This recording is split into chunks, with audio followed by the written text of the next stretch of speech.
Hello Diaz. അങ്ങനെ ഈ ആഴ്ചയുടെ പകുതി ആയപ്പോൾ തന്നെ മീൻ വാങ്ങണമെന്ന് ചോദിച്ചിട്ടുള്ള വിളി വന്നിട്ടുണ്ട് കേട്ടോ. അപ്പം ഞാൻ പറഞ്ഞു രാത്രി ആയതുകൊണ്ട് സിമ്പിളായിട്ടുള്ള എന്തെങ്കിലും മീൻ വാങ്ങിയാൽ മതി, വെട്ടുമീനോ അല്ലെങ്കിൽ ഇങ്ങനത്തെ എന്തെങ്കിലും മീൻ വാങ്ങിയാൽ മതി എന്ന് പറഞ്ഞു. അപ്പോൾ വാങ്ങിയതാണ് ഈ കുഞ്ഞനയിലാട്ടോ.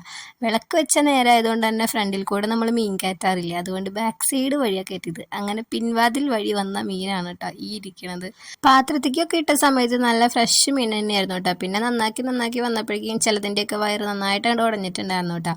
അവരെ ഇടയിലൊക്കെ മിക്സ് ചെയ്ത് കയറ്റിയിട്ടായിരിക്കണം. ഞാൻ മീൻ നന്നാക്കാനിരിക്കുമ്പോൾ പൂച്ചക്കുട്ടികളുടെയും കഷ്ടമായിട്ടാണ് എൻ്റെ മക്കൾ വന്ന് എൻ്റെ ചുറ്റിനും കാവലിരിക്കണത് കേട്ടോ. ഒരാൾ പഠിക്കാനുള്ള മടി കാരണം എൻ്റെ അടുത്ത് വന്ന് കഥ പറയാനായിട്ട് ഇരിക്കാനായിട്ടാ. അങ്ങനെ ചീഞ്ഞ മീനും ചീയാത്ത മീനൊക്കെ വെട്ടി കണ്ടിച്ച് അടുക്കളയിൽ കയറി. പിന്നത്തെ പരിപാടി എന്ന് പറഞ്ഞു കഴിഞ്ഞാൽ മീൻ വരയിലായിരുന്നു കേട്ടോ. അങ്ങനെ അതൊക്കെ കഴിഞ്ഞ് ഞാൻ മീൻ വറുക്കാനായിട്ട് എടുത്ത് മാറ്റി വെച്ചിട്ട് കറി വെക്കേണ്ടാത്തതുകൊണ്ട് തന്നെ കുറച്ചധികം മീൻ അങ്ങോട്ട് വറുക്കാനായിട്ട് എടുത്തു കേട്ടോ. പോരാത്തിന് മീൻ ഭയങ്കര ഫ്രഷ് ആയിരുന്നല്ലോ. അങ്ങനെ മീനൊക്കെ തിരുമ്മി മാറ്റി വെച്ചിട്ടുണ്ട് കേട്ടോ. കുറച്ച് മീൻ എടുത്ത് വറുക്കും ചെയ്തു, ബാക്കി എടുത്ത് ഫ്രിഡ്ജിലും കയറ്റി. കറിയാണെങ്കിൽ പരിപ്പും ചക്കക്കൊരു മാങ്ങയായിരുന്നു കേട്ടോ. കുറച്ച് നെല്ലിക്കച്ചാറും ഒരു മീൻ വറുത്തതും കൂട്ടി അങ്ങനെ ശാപ്പാട് പൂർണ്ണമാക്കി. അപ്പോൾ ഇത്രയേ ഉള്ളൂ. ടാറ്റാ.